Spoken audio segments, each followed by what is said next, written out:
Hi, it's Leslie Meredith with Breakbulk Events and Media here in Rotterdam, and I have Michael Morland from G2 Ocean. Welcome. Thank you, Leslie. So nice to see you back in the studio. It's been a while. Yes, it's been some years now. So you have moved from Houston to London. How are you liking the change? Well, it's not as sunny as Houston, but That is true. the industry is the same. So Good.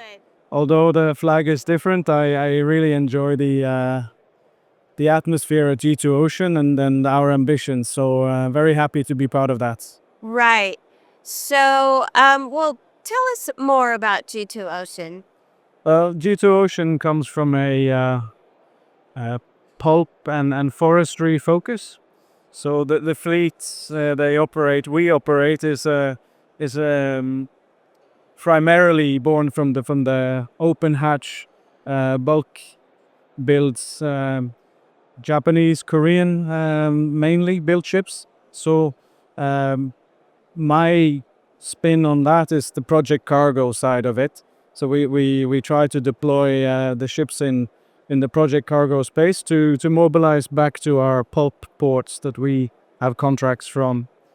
So it's an asset that is primarily built for pulp, but some of the vessels have twin decks and cranes, and we find them quite useful for some project cargo commodities. Yeah, absolutely. What kind of project cargo might that be? Well, we've had a lot of success with the wind industry components because of our large ships. They cater well for the large of the So you said the blades yeah in the hatch. in the on the weather deck. Yes. Oh, on the weather deck. Yes.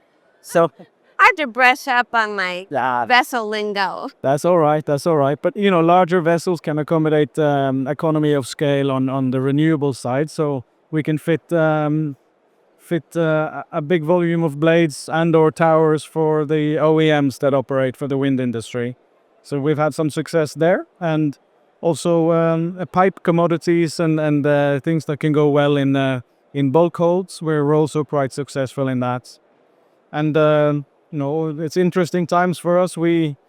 We're developing our fleet profile, and we have 10 new ships coming on next year. That's Where we exciting. Yeah, very.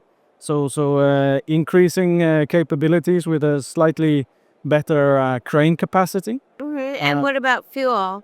What did you decide? Yeah, so they are dual fuel capable, and they are, of course, more environmentally friendly than older steamers. So we are quite focused on the green footprint, or making as little of a footprint as we can on the environment. We've committed to increase to decrease our carbon footprint by 2030 compared to our 2008 measure by 30%. And we have an ambition to be carbon neutral by 2050, in line with the IMO ambitions. Of course, this is something that requires regime shifts, regulatory shifts, as well as contributions from the customer side. So, but our step is one at a time with the fleet renewal, and we're quite excited for the new ships to come online from January onwards. Oh, that's wonderful. Congratulations. Thank you.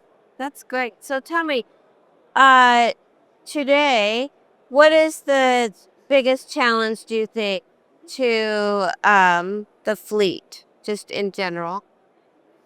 Well, the last few months has been quite turbulent in the shipping environment. There's been a lot of noise from the US government, which affects the shipping industry. And that insecurity has led to not knowing exactly what to expect when we get to an American port. Recently, that has become more clear. For us, having said what I said about Japanese and Korean built tonnage for the most part, I noticed that. Yeah. it helps Yes, us. it does. It does. But on the client side, the unknowns has led to some disruption. Now we hope we can still serve the trade lanes we have always served, into Europe, into Americas, into South America especially, which is where most of our pulp customers sit, without disruption. But what the market thinks we cannot control. But we see business as usual the way we go about things.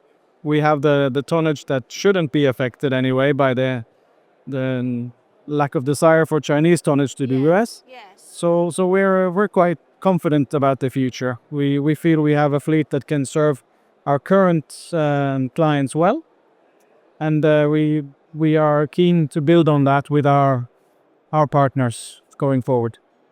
Excellent. Well, that was a lot of good information, and I feel completely up to date with G2. Good. Thank you so much. Appreciate it. Thank you.